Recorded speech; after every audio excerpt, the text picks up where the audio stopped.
এই তো আর ইহুদির থেকে কুয়া কিনবো। ইহুদির কাছেও খবর গেছে যে মুসলমানদের পক্ষ থেকে, মুসলমানদের নবীর পক্ষ থেকে ঘোষণা আসছে, ইহুদের থেকে কুয়া কিনে দাও, পানির কষ্ট দূর করে দাও।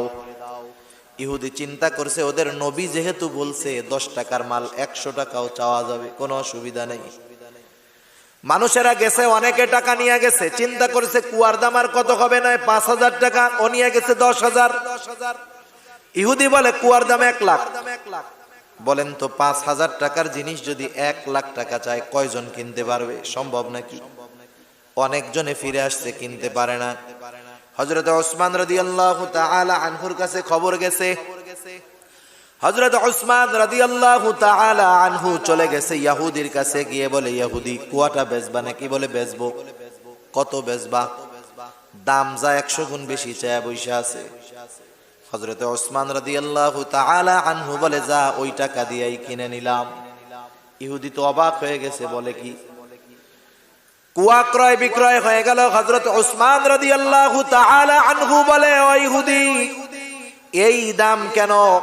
তুমি যদি আমার সব সম্পদ চাইতা এই কুয়ার বিনিময়ে, তোমার থেকে আমি কুয়া কেনার জন্য আমার সব সম্পদ তোমাকে দিয়ে দিতাম। মুসলমানদের পানির কষ্ট দূর হয়ে গেল। আল্লাহর নবীর কাছে খবর দেওয়া হলো, ইয়া রাসূলুল্লাহ, মুসলমানদের পানির কষ্ট দূর হয়ে গেছে। কুয়ার মালিক এখন মুসলমানেরা। বলে, কে কিনলো কুয়া?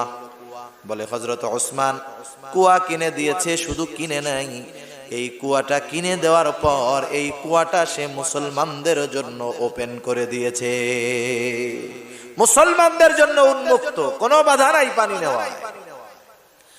রাসূলুল্লাহ সাল্লাল্লাহু আলাইহি ওয়াসাল্লাম বলেন, শোনো, উসমান তো কুয়া কিনে নাই, উসমান এই কুয়াটা ইহুদির কাছে কেনার মাধ্যমে আল্লাহর কাছ থেকে আল্লাহর জান্নাত কিনে নিয়েছে।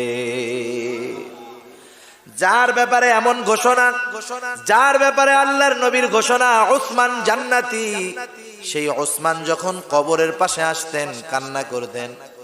মানুষেরা জিজ্ঞাসা করতো, উসমান আপনি কান্না কেন করেন?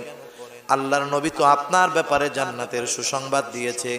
হযরত ওসমান রাদিয়াল্লাহু তাআলা আনহু বলতেন, শোনো, জান্নাতের সুসংবাদ দিয়েছে ঠিক, কিন্তু কবরে যে আমার আযাব হবে না, কবরের ব্যাপারে তো আমার নবী আমাকে কোনো গ্যারান্টি দেন নাই।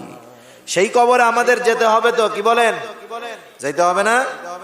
এটার প্রস্তুতি আগে নিতে হবে, জীবনকে সাজাতে হবে, জানি কবর আমার জান্নাতের বাগান হয়।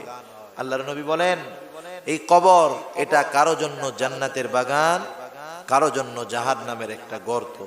আল্লাহ তাআলা আমাদের সবাইকে নেক আমল করে কবরগুলাকে জান্নাতের বাগান জানি হয়, এরকম নেক আমল